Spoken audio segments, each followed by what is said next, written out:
तो कैसे हैं आप लोग? नहीं नहीं नहीं नहीं, तुम लोग गलत चैनल पर नहीं आए हो, सही चैनल पर आए हो। आज बोर्ड से रिलेटेड यार बहुत सारी चीजें थी जो हमने आज सोचा कि आप सभी के साथ शेयर करते हैं। कुछ मिथ्स हैं, है ना, और एक पीआरपी नाम की इसने मेरे को सुबह चीज बताई है, पता नहीं क्या है, एक बार बता दो। PRP is basically preparation, revision और प्रेजेंटेशन। तो आज हम इन 3 पॉइंट्स को लेकर बहुत ही इंपॉर्टेंट बात करेंगे। और जो हम स्ट्रैटेजी ढूंढते रहते हैं ना, वो एक्चुअली परफेक्ट और बेस्ट चीज किसी भी चीज के लिए, मतलब 10th के लिए ऑफ कोर्स प्रिपेयर करने के लिए ये सबसे बेस्ट स्ट्रैटेजी होती है। ऑलराइट, सो आज हम इस बारे में बात करने वाले हैं। एंड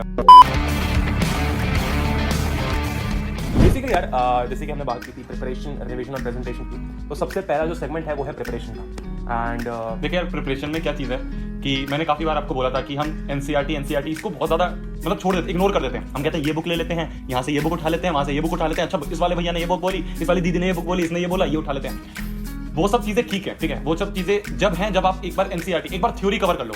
एनसीईआरटी का ऐसा सीन है कि मैं अपना बताऊँ, मैंने काफ़ी बार बोल रखा है कि मेरे को एनसीईआरटी की जो लैंग्वेज है वो अच्छी तरह समझ नहीं आती कई बार। तो मैं क्या करता था कि भाई एक रिफ्रेशर ले ली जिसमें एनसीईआरटी की ही थ्योरी है। रिफ्रेशर वो नहीं कि क्वेश्चन बैंक ले लिया, सैंपल पेपर ले लिया, वो बात की बात है। पहला है कि रिफ्रेशर से हम थ्योरी कांसेप्ट अच्छी तरह क्लियर कर लें, उसके बाद है ये सब चीजें। तो जैसे और नोट्स हैं, ठीक है, नोट्स इसने भी दे रखे, मैंने भी दे रखे, जो तुम्हें सही लगे वो तुम यूज कर सकते हो। लेकिन इसमें ना एक प्रॉब्लम ये है, और ये चीज प्लीज ध्यान रखना कि अगर तुम बिल्कुल एंड टाइम पर आते हो, जैसे कि 2 महीने बचे, 3 महीने बचे, तो भी तुम्हारे पास बहुत समय एनसीईआरटी पढ़ने का। तो उस समय बिल्कुल ऐसा मत करना कि एनसीईआरटी को इग्नोर करके सीधा रिफ्रेशर उठा के पढ़ने लग गए। यार बहुत समय, देखो बहुत फ्रैंकली बताएं, हम ऐसा नहीं है कि 10वीं में बिल्कुल शुरू से ही भाई तुरंत खाते और भाई शुरू से स्टार्ट कराता पढ़ना और भाई एक रोज पहले दिन एक चैप्टर कर लिया, दूसरे दिन एक चैप्टर और एक स्ट्रेटेजी लेके बैठे, ऐसा कुछ नहीं है। एंड टाइम पे ही हम ही पढ़े थे। और मैंने ऐसे कुछ बहुत बच्चे देखे लास्ट ईयर भाई कि मतलब एंड में भैया कुछ नहीं हो रहा, मैं कह रहा 1 महीना है तेरे पास, दम लगा हो जाएगा, और वो ऐसे नंबर लेके आए यार, मतलब अनबिलीवेबल। वो होता है ना, इतना सिलेबस है नहीं पहली बात तो, और दूसरा तुम्हारा और कम हो गया है। हाँ, तुम्हारा और रिड्यूस और कम हो गया है, तो वो एट द एंड तुम जब पढ़ोगे तो हो जाएगा, उसकी चिंता नहीं है। बट करना कैसे है उसके बारे में हम लोग बात करेंगे। तो प्रिपरेशन की हमने बात कर ली। कौन सा पहले ऐसा कर लेना यार, इतना तगड़ा होना चाहिए ना कि मतलब तेरे को रात को उठ के बोले कोई चल भाई फोटोसिंथेसिस की डेफिनेशन सुना, तो उठे और बोलना लग जाए। थ्योरी वाला जो पोर्शन है वो बिल्कुल कंटस्ट होना चाहिए, एक चीज थ्योरी वाली याद रख लेना अपने। सवाल बात की बात है यार, सवाल सैंपल पेपर क्वेश्चन बैंक वो जब है जब तुम्हारा हो गया है पूरा, मतलब तुम्हें ऐसा है कि एनसीईआरटी चार्ट रखी है, बिल्कुल मैथ्स का एक सवाल है, ठीक है, तुम्हें बोल दिया कि एनसीईआरटी का पेज नंबर ये पे वाला सवाल है, सॉल्व करके बता। तुम बिना कुछ सोचे उसे सॉल्व कर दो। इस लेवल पे एनसीईआरटी हो जानी चाहिए, उस लेवल पे कॉन्सेप्ट हो जाना चाहिए, फिर उसके बाद हम आगे की बात करेंगे। वही अब ये करना है, फिर उसके बाद पता है मैंने कई बार, पता है मैं बोलता हूँ वीडियो में कि पहले ये कर लो, फिर ये कर लो, फिर ये कर लो, फिर ये कर लो। तो जो पहला स्टेज है वो बच्चा फॉलो करेगा, दूसरा स्टेज अगर उसने फॉलो कर लिया बहुत अच्छी बात है, तीसरे के बाद वो चीज वो फॉलो नहीं करेगा। क्यों नहीं करेगा? क्योंकि उसकी ट्यूनिंग बैठ गई है। अब उसे पता चल गया, अच्छा यार अब मेरे को पता चल गया कि ये करना था, कॉन्सेप्ट रॉन्ग है, भैया ने ये बुक बताई थी, ये बुक कर लेते हैं। अब मैं कई बच्चों के मेरे पास डीएम आते कि भैया वो बुक आपने बताई थी, वो मैंने सैंपल पेपर कर लिया, अब आप बताओ दूसरे कौन से करें, अब दूसरे कौन से करें। तो वो सिर्फ एक पे नहीं रुकता, जब उसका मन बैठ जाता है ना, जब उसको लगता है कि भाई अब तो मजा आ रहा है करने, तो वो बंदा बहुत सारी चीजें अपने आप कर लेता है। स्टार्ट करने की देरी है, और वही है ना, मतलब एट द एंड स्टार्ट करने की तो देरी है। मतलब हम अगर तुम दुनिया भर की स्ट्रैटेजी ढूंढने के लिए जाओगे तो बहुत मिल जाएगी। ऐसे तो तुम सोचोगे कि एक पन्ने की तुमको स्ट्रैटेजी मिल जाएगी कि भाई ये पन्ना कैसे पढ़ना, ये पन्ना कैसे करना है, बट एट द एंड जब तुम शुरुआत नहीं करोगे तब तक कोई भी चीज तुम नहीं अचीव कर पाओगे। और दूसरी चीज ये है कि अगर तुम्हें कभी भी ऐसा लगता है कि एनसीईआरटी स्किप करके सीधा रिफ्रेशर पर जाना चाहिए, तो तुम एनसीईआरटी का कोई लेक्चर देख लो, तुम एनसीईआरटी कहीं एक्सप्लेन है वो देख लो, बट प्लीज एनसीईआरटी को स्किप मत करो कि एनसीईआरटी स्किप कर दी और रिफ्रेशर पढ़ लिया। वो उस केस में पॉसिबिलिटी होती है जब तुमको लगता है कि तुमने एनसीईआरटी खत्म कर दी है, अब तुम रिफ्रेशर पर जाकर उसमें क्वेश्चन सॉल्व कर रहे हो। क्वेश्चन सॉल्व करना बुरा नहीं है, लेकिन उसके पहले हमें नॉलेज होना चाहिए कि हम क्या पढ़ रहे हैं, क्या समझ रहे हैं, राइट। तो इसलिए हमेशा प्रिपरेशन के टाइम पे एनसीईआरटी इज एनसीईआरटी के अलावा कुछ भी नहीं। रिफ्रेशन करनी है तो तब करना जब एनसीईआरटी हो जाए, नोट्स हो जाए, ठीक है, उसके बाद करना रिफ्रेशन, और वो भी अगर तुम्हें क्वेश्चन सॉल्व करने हैं ज्यादा से ज्यादा तो, राइट। सेकंड पे चलते हैं। अब सेकंड पे चलते हैं, जो कि आपका रिवीजन। प्रिपरेशन हो गया, अभी रिवीजन की बात करते हैं। रिवीजन में एक चीज जो कि पर्सनली मैंने, मतलब अगर मैं कभी भी है ना वीडियो बनाते समय भी बोलता हूँ ये चीज, हमेशा मैंने बोली है कि रिवीजन में तुम्हें एक चीज हमेशा याद होनी चाहिए कि जब भी तुम रिवीजन कर रहे हो, तुमने जो पढ़ा है वो खुद से एक बार रिकॉल करो। तुम्हारे सामने बुक रखी हुई है, तुमने पढ़ना पड़ता, तुमने टॉपिक देखा, तुमने जो पढ़ा था, जो तुमको याद आ रहा है वो बोलो, जो बोला उसको मैच करके देखो। अगर वो समझ में आया, तुम्हारा रिवीजन जो है वो सही चल रहा है, तुम्हें प्रिपरेशन सही कर, नहीं आया तो उसको एक बार लिख लो, ठीक है, और फिर पढ़ लो। वो चीज़ है ना, जब रिपीटेडली तुम्हारे दिमाग में चलती रहती है तो रिवीजन बहुत सेफ है, और ये बेस्ट तरीका है। अगर तुम क्या करोगे ना, अगर तुम रिवीजन में भी पन्ने पलटाना चालू कर दोगे, ये पूरा पढ़ लिया, ये पूरा पढ़ लिया, तो वो रिवीजन नहीं है, वो तुम दूसरी बार प्रिपरेशन कर रहे हो।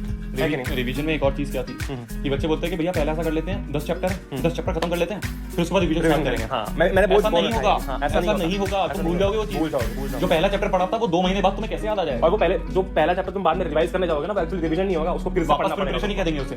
तो प्लान इस तरह से बनाओ कि भाई पहला चैप्टर हो गया, ठीक है, अब इसके बाद दूसरा चैप्टर हो गया, तीसरा चैप्टर हो गया, चौथा चैप्टर हो गया। अब इसके बाद जब तुम 5वां कर रहे हो उससे पहले इसको पहले रिवाइज कर लो, ठीक है। फिर उसके बाद जब तुम 8वें पे हो तो एक बार ऊपर से वापस रिवाइज करो कि तुम्हारा जो पहला चैप्टर है वो ऐसा ना हो जाए कि यार मैं दिमाग से भूल ही गया था। कई बच्चे भाई इतना डीएम करते हैं कि भैया रियल नंबर मैंने पढ़ा था, अब मेरे को याद ही नहीं आ रहा, ट्रिग्नोमेट्री उस समय पढ़ी थी, याद ही नहीं आ रहा, सवाल ही नहीं होते हैं। वो इसलिए नहीं होते क्योंकि रिवीजन अपने अच्छी तरह नहीं हो पा रही है, प्लान्ड नहीं हो पा रही है। और तुम्हारे पास तो देखो साइंस के अंदर तो यार ऑप्शन भी है, केमिस्ट्री फिजिक्स बायोलॉजी। केमिस्ट्री कर लो पूरा रिवाइज मार लो, फिजिक्स कर लो फिर केमिस्ट्री फिजिक्स दोनों रिवाइज मार लो, बायो कर लो एक फिर बात सब साथ में रिवाइज कर लो। बच्चे सोचते हैं कि भैया रिवीजन में इतना टाइम चला जाएगा, बिल्कुल नहीं जाता, बिल्कुल नहीं जाता है। अगर तुम्हें प्रिपरेशन में एक चैप्टर में 2 घंटे लग रहे हैं तो उसके रिवीजन में तुम्हें मैक्स टू मैक्स 10 से 15 मिनट लगेंगे, मैंने देखा है अपने। और 10th में तो क्या ही लगेगा यार, 10th में तो बिल्कुल नहीं लगता, 10-15 मिनट मैक्स होता है, क्योंकि तुम्हें याद रहती चीज है। मैं तुमको सच बताऊं, तुमको लगता है ना कि याद नहीं है, किस दिन पन्ने पलटा के देखना और याद रिकॉल करके देखना, तुमको याद रहती चीजें, वो बस हमको लगता है पता है मेरे को क्या हुआ था कि जब मैं 11th में था, 11th या मैं 12th में था, जब मैं बोर्ड्स की तैयारी कर रहा था, तो मैंने जाके बोला अपने सर से कि सर अभी तो याद ही नहीं आती चीज, मतलब मेरे पास क्वेश्चन आ रहा है याद ही नहीं आ रही, रिवीजन भी कर रहा हूँ बट याद नहीं आ रही। तो उन्होंने कहा कि जब तो बोर्ड में बैठेगा ना तो जो प्रेशर होता है ना उस समय वो अपने आप याद आ जाती है, अपने आप चीजें याद आती है। बिल्कुल जो चीज अपन बिल्कुल मतलब ऐसे तो अगर कोई ऐसी चीज होगी ना कि तुमने सिर्फ देखा है, वो देख के तुम आगे बढ़ गए थे, वो चीज भी याद आती है, वो चीज भी याद आती है, क्योंकि वो प्रेशर इतना रहता है ना कि वो निकालता पीछे निकालता है भाई, आज आजा आजा आजा, वो मीम पड़ा था, वो मीम था कि आजा आजा आजा, अभी देखा था थोड़ी देर पहले। तो वो ऐसे ही होता है भाई, बस आजा याद। दूसरी चीज एक और थी कि रिवीजन के टाइम पे जो बच्चे कहते हैं ना गाने वाने सुनने का, वो मत करना, वो तो मत ही करना। तुम गाना लिरिक्स वाले तो बिल्कुल मत सुनना, लिरिक्स वाले तो बिल्कुल मत सुनना। वो गाने पता है क्या है, तुम फोटोसिंथेसिस की डेफिनेशन कर रहे हो, यो बीच में एक लिरिक्स आ गई, वो ब्राउन मुंडे, तुम फोटोसिंथेसिस कर रहे हो ब्राउन मुंडे, तो कैसा लगेगा वो, तुमको याद नहीं रहेगी चीजें। लिरिक्स वाले तो मत सुनो, वैसे और जो हैं यार वो तुम कर सकते हो, जैसे इंग्लिश सॉन्ग है वो मेरे को समझ नहीं आते, पर मैं वो सुनने पे सही है, उसमें मजा भी आता है। म्यूजिक रहता है ना, वो जो रिलैक्सेशन वाले कुछ म्यूजिक रहते हैं, वो लाइव चलता रहता है। हाँ वो लाइव चलता रहता है, वो वाले बहुत सही रहता है। और बहुत सारे बच्चे मैथ्स के टाइम पे बोलते हैं कि मैथ्स सॉल्व करते करते भैया गाने सुने नहीं सुने, तो सुन सकते हो बट ऐसा भी मत सुनना, थोड़ा गाने। देखो अब देखो एक बात और, ऐसा नहीं है कि ये बिल्कुल लकीर हमने खींची है कि नहीं सुनने, तुम अपने ऊपर एक बार ट्राई करके भी देखना कि भैया ने बोल दिया नहीं सुनने, फिर उसके बाद कम नंबर आ गए, इसने बोला था नहीं सुनने। तो ऐसा नहीं है, एक बार देखो, एक है ना, एक कोई चीज होती है जो कि प्रूवन स्ट्रेटजी होती है ना, वो सब फॉलो करते हैं, लेकिन उसके बाद में वो प्रूवन स्ट्रेटजी में अपने अकॉर्डिंग चेंजेस करने पड़ते हैं। बिल्कुल भाई हर एक इंडिविजुअल सेम नहीं होता, मैं अलग हूँ, शोभित अलग है, तुम अलग हो, सब अलग है, राइट। हर एक इंडिविजुअल का अपना एक रूटीन होता है, अपना वो उसकी एक अपनी चीजों को ग्रास्प करने की पावर होती है कि भाई मैं इस तरीके से ग्रास्प कर सकता हूँ। किसी को अच्छे गाने सुनते सुनते समझ आता है, किसी को बिल्कुल शांति चाहिए, तो वो डिपेंड करता है। But at the end please make sure कि जब तुम रिवीजन कर रहे हो तो ऐसे बिल्कुल खतरनाक रॉक गाने मत सुनो कि वो चीजें तुमको याद रहे, बस ये बीट आ रही थी, वो रैप सुन रहे हैं, वो रैप के बहुत तुमको याद रहेंगे, वो चीजें याद नहीं रहेंगी। इसलिए तो रिवीजन में पहली चीज तो ये हो गई जो हमने बात की है, वो थोड़ा सा ज्यादा खींच लिया हमने बट ठीक है। तो बेसिकली अभी हमने बात तो कर ली है कि रिवीजन में क्या होता है, कैसा होता है, लेकिन प्रैक्टिकली वो करना कैसे होता है, ज्ञान की बात तो हो गई, बट प्रैक्टिकली कैसे करना होता है तो सबको पता है। सबने तुमने एक क्रोनोलॉजी तो फॉलो की होगी कि यार मैं पढ़ रहा हूँ, मैं पढ़ते समय चीज़ों को हाईलाइट कर रहा हूँ, ठीक है, पढ़ते समय मैं चीज़ों को क्या करते हैं, वो एक और चीज़ होती है स्टार मार्क करना। हाँ, जो क्वेश्चन तुम्हें ऐसा लग रहा है कि यार ये चीज मैं भूल जाऊंगा, या फिर ये चीज मुझे इंपॉर्टेंट लग रही है कि भाई ये तो आ सकता है बोर्ड पे यार, और तुमने कहीं से देखा हो सुना हो कि तुम्हारे कई बार टीचर बोल देते हैं कि यार ये साल भी आता है, साल भी आता है, साल भी आया था, तो उसको काम कर लो, सिंपल सी बात है। प्रिपरेशन के टाइम में उसको रिवीजन के टाइम पे जो तू कह रहा है, मैंने एक चीज होती है ना कि जैसे हम कोई भी स्किल सीख रहे होते हैं, सबसे पहले स्किल की लर्निंग होती है। हमको पता तो है नहीं, अगर तुम मान लो कुछ भी स्किल सीखने जा रहे हो, तुम डांस सीखने जा रहे हो, तो तुमको डांस नहीं आता, किसे सीखने जा रहे हो, ठीक है, या फिर आता है थोड़ा बहुत, उसको फर्निश करने जा रहे हो, जब तुम गए तो पहली बार लर्निंग हुई, ठीक है, हमने कुछ स्टेप्स सीखे, अगले दिन वही स्टेप्स को हम रिवाइज करते हैं, फिर वापस डांस करते हैं। तो पहले लर्निंग होती है, फिर रिवीजन होता है। अब मान लेते हैं कि हम कोई कॉम्पिटिशन में जा रहे हैं, तो वो क्या है, उसका एप्लीकेशन है। सिमिलरली जब भी हम कुछ चीज पढ़ते हैं तो पहले तो हम लर्निंग करते हैं, उसके बाद फिर हम रिवीजन करते हैं, जो हमने स्टार मार्क किया, हाईलाइट किया। अब तीसरे इसमें आता है एप्लीकेशन, तो जो भी हमने पढ़ा है वो चीज हम अप्लाई करते हैं। अब बहुत बड़ी गलती है अगर तुम अपनी बोर्ड एग्जाम को अपना फर्स्ट अटेम्प्ट दे रहे हो किसी भी चीज के एप्लीकेशन, यानी कि मान लो कि तुमने पढ़ा, तुमने कोई पेपर सॉल्व नहीं किया, पुराना कुछ नहीं किया और सीधा बोर्ड के एग्जाम में जाकर बैठे। बिल्कुल, वो ट्रायल है, हमको पहले टेस्टिंग करनी है और फिर वहां पर जाकर जो अपना फाइनल अटेम्प्ट देना है। तो इसमें हम जो बात कर रहे थे अभी, सैंपल पेपर उठा सकते हैं, सैंपल पेपर उठा सकते हैं कि जब भी तुम जैसे कि मान लो कि तुम पढ़ रहे हो, उसके बाद में अब इस साल का पेपर का पैटर्न अलग है, बिल्कुल अलग है, इस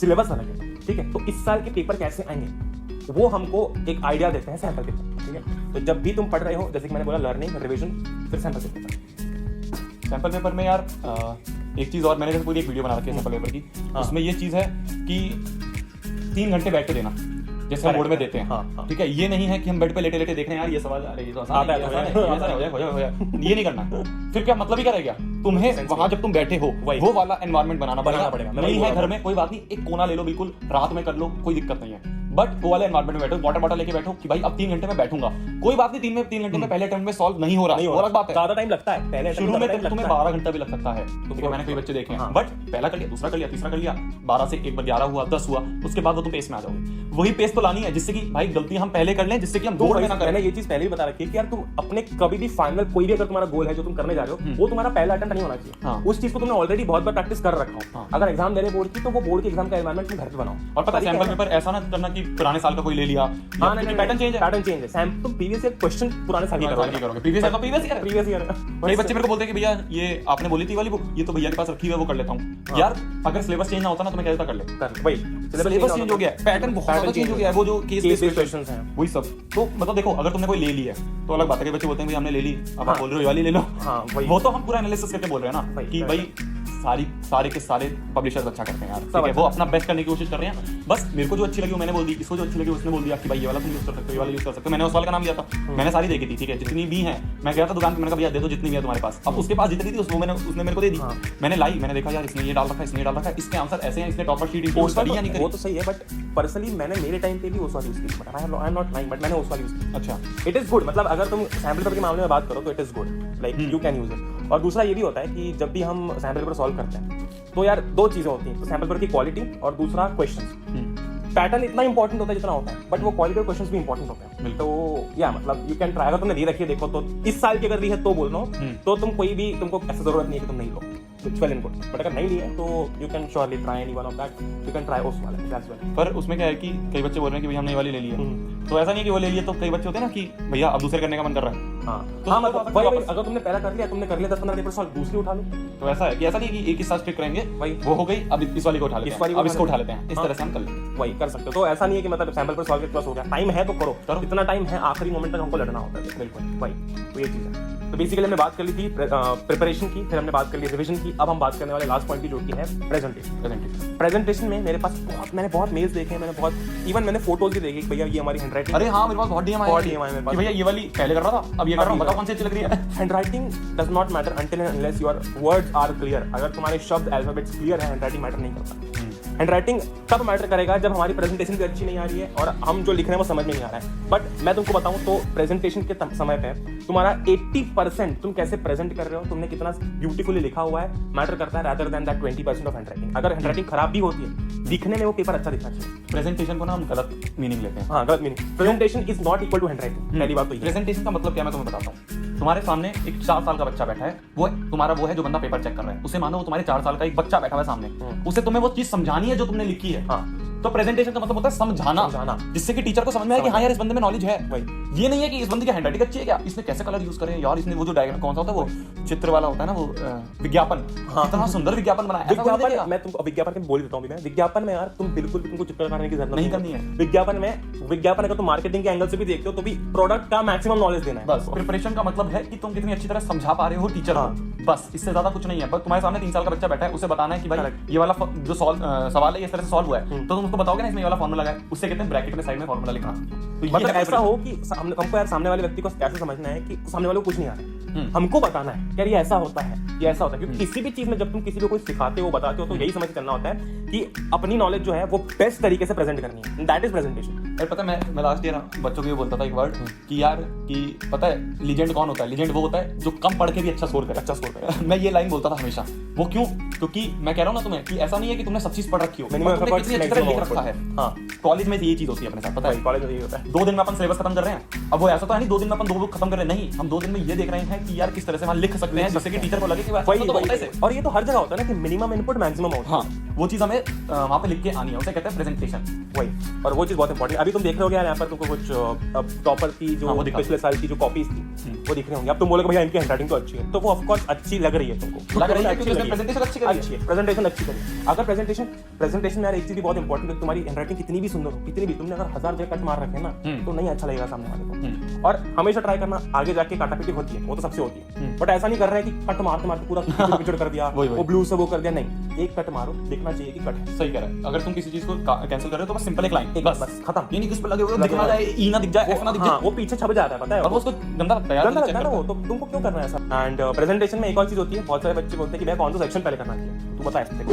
देख, मैंने सैंपल पेपर वाली वीडियो में चीज बोली थी कि जब तुम सैंपल पेपर कर रहे हो ना तो एक उठा लिया कि भाई चलो पहले सेक्शन से करते हैं ABCD, ठीक है, उससे चलते हैं। दूसरा उठा लिया DCBA, है ना, एक में उठा लिया CDDA। जो तुम्हें Does not परफेक्ट लग रहा matter, does है not वो matter. तुम उठा के अपने बोर्ड में बोर्ड में कर लो। दूसरे की मत सुनो, उसमें अपना try करो। जो मार्किंग स्कीम होती है ना वो सेक्शन वाइज होती है, मतलब हाँ। क्वेश्चन वाइज होती है। तो अगर तुमने सी लेकर ना हाँ। जो आपकी कॉपी चेक करेंगे उसे तो पता वो है देख के चेक वो कोई नहीं करेगा कुछ, वो कोई नहीं करने वाले को, जैसा नहीं नंबर कि काट देंगे वो नंबर कि काट तुमने देंगे। पहले ये सवाल क्यों कर दिया, ऐसा कुछ नहीं है। क्योंकि बहुत सारे बच्चों को लगता है कि भैया अगर मैं अपना ये वाला राइटिंग स्किल्स वाले जो पोर्शन है वो ज्यादा लंबा खींच पाऊं जल्दी से हाँ। तो मैं बाकी का आसानी से कर पाऊंगा। बहुत सारे बच्चों को जैसे तो लगता बोल रहे हो ना कि लास्ट में हम रंग दिखा देते हैं रंग handwriting दिखा देते हैं, में। वो रंग तो वो नहीं रंग 1-2 नंबर वाले क्वेश्चन पे दिखा दो, है। हाँ वो दिखा दो आप 5 नंबर वाले में सुंदर लिख लो, सुंदर लिख लो भाई, एक दो क्वेश्चन क्योंकि तुमको वैसे भी वहाँ पर एक दो वर्ड लिखना है at the end, वो तो वर्ड चेक करने वाले तुमने कितना Simple सी लिखा बात है। दूसरी बहुत इंपॉर्टेंट, अच्छा याद है मेरे को, एक चीज बहुत इंपॉर्टेंट होती है कि तुमसे अगर वन वर्ड आंसर पूछा जाता है, मतलब ऐसा कभी होता है कि से what is the formula of photosynthesis, है ना, वो पूरी प्रोसेस का फार्मूला क्या है, ठीक है, तो सिर्फ फार्मूला मत देखो, the formula of the process photosynthesis is ऐसा लिखो, भर दो भर दो जितना तुम भर सकते हो उतना भर दो। ट्राई ये करो कि तुम प्रेजेंट कर रहे हो कि तुम सब कुछ बता रहे हो यार ये ऐसा होता है, ठीक है, तो वो हमेशा ध्यान रखो। ऑलराइट, ये बहुत इंपॉर्टेंट होता है। ऑलराइट, तो ये 3 चीजें यार जो कि होती हैं और यही टेस्टेड एंड प्रूवन स्ट्रेटजी है, तुम किसी से भी पूछ लो भाई, इससे ज्यादा और कुछ होता नहीं है, ना रोज स्ट्रेटजी देखने में मतलब है ना रोज स्ट्रेटजी खोलने में मतलब है, बिल्कुल नहीं है, ठीक। सो ये बहुत इंपॉर्टेंट है। ऑलराइट, तो एक बार रिवाइज कर लेते हैं हमने क्या क्या समझा था आगे। सबसे पहले था प्रिपरेशन, है ना, दूसरा था रिविजन। प्रिपरेशन हमने क्या बात की थी, प्रिपरेशन में बात की थी कि भाई साहब अगर तुम पढ़ रहे हो 1 महीना है 2 महीना है, फोटो एनसीईआरटी पढ़ो, उसके पहले कोई भी रिफ्लेक्शन मत उठाओ, पहले पढ़ो वही लर्निंग, उसके बाद में फिर हम एप्लीकेशन करेंगे। उसको घोट के पी जाओ, बिल्कुल घोट के पी जाओ, मतलब जैसे गाने के लिरिक्स याद है ना हनी सिंह का लिरिक्स याद है तुमको, हर एक चीज याद है ना, कब क्या आता है, हाँ। सुर भी याद है उसका, पूछा जाता है बस। ठीक है? वो चीज वैसे बस याद रख लो कि इस वर्ड के बाद याद आता है। फिर रिवीजन की बात करते हैं। रिवीजन में हमने बात की थी कि हमने जो लर्न किया है उसको अप्लाई करना है, ठीक है, वो एप्लीकेशन की बात हम लोग करेंगे, जिसमें हमने बात कर ली थी कि आपने जो पढ़ा फिर सैंपल पेपर सॉल्व किया। अब सैंपल पेपर तुम कोई भी उठा सकते हो, कैसे भी उठा सकते हो, कहीं से भी ले सकते हैं भाई कहीं से भी ले सकते हैं। अरे तो वो भी कर दियो ना, उसका वो लिंक डाल दिया अमेज़न का स्टोर का। हाँ मैं नीचे लिंक भी डाल दूंगा, तुमको लेना है तो आसान हो जाएगा। कई बार मिलती नहीं है, मिलती नहीं है, जैसे मैं गया था ना एक स्टोर पे तो उसने बोला था भैया ये वाली नहीं है, भैया ये वाली नहीं है। तो कई तो वो बच्चे तो- ऐसी जगह रहते हैं वहाँ पे इतने सारे स्टोर नहीं है, मैं तो दिल्ली में तुम हूँ। ऑनलाइन मंगवा सकते हाँ, हो, तो तुम online ऑनलाइन मंगवा सकते हो, मैं लिंक दे दूंगा, चिंता मत करो। ठीक, ये दोनों चीजें हो गई। तीसरा प्रेजेंटेशन पे है, तुमने देख ली टॉपर की आंसर शीट कैसी होती है। प्रेजेंटेशन हमेशा मैटर करता है with what are you explaining, ठीक, not your handwriting. Correct, नहीं मैटर करता। Presentation is not equal to handwriting, please, okay. और अगेन जो सेक्शन तुमको लगता है कि तुम फटाफट, ऐसा मत करना कि सेक्शन सी के 5 क्वेश्चन करके सेक्शन बी बीच में डाल दिया, उसके 2 क्वेश्चन करके फिर वापस ये सेक्शन नहीं, सी, हाँ। ये मत करना। सेक्शन उठाया तो पूरा करो, पूरा करो, वही सेक्शन पूरा करो, ठीक। तो ये 3 चीजें थी बहुत इंपॉर्टेंट। आई होप कि आप लोगों को वीडियो पसंद आई होगी, ठीक है। कमेंट करके बताना कैसा कैसा लगा। हाँ कमेंट करना तुमको कैसा लगा, पहली बार कोलैब हो रहा है। और लाइक करना मत भूलना। और ये वीडियो मैं चाहता हूँ कि तुम लोग बिल्कुल ऐसी उड़ा दो, ट्रेनिंग पे लेके जाओ, ठीक है, ठीक है। ट्राई करो, शेयर करना इसको, जैसा हो सके लाइक करना, सब्सक्राइब करना मत भूलना। अब ये तुम्हारी जिम्मेदारी है इस वीडियो को कितना वायरल करना है, कितना आगे लेके जाना है, ठीक है। अगर तुम लोग नए हो तो सब्सक्राइब करो, वो जो लाल वाला बटन है उसके साथ सूर्य नमस्कार करो या फिर अनुलोम विलोम, मुझे नहीं पता, बस क्लिक हो जाना चाहिए। कर दो यार, तुम्हारे पैसे थोड़ी ना कट रहे, कर दो।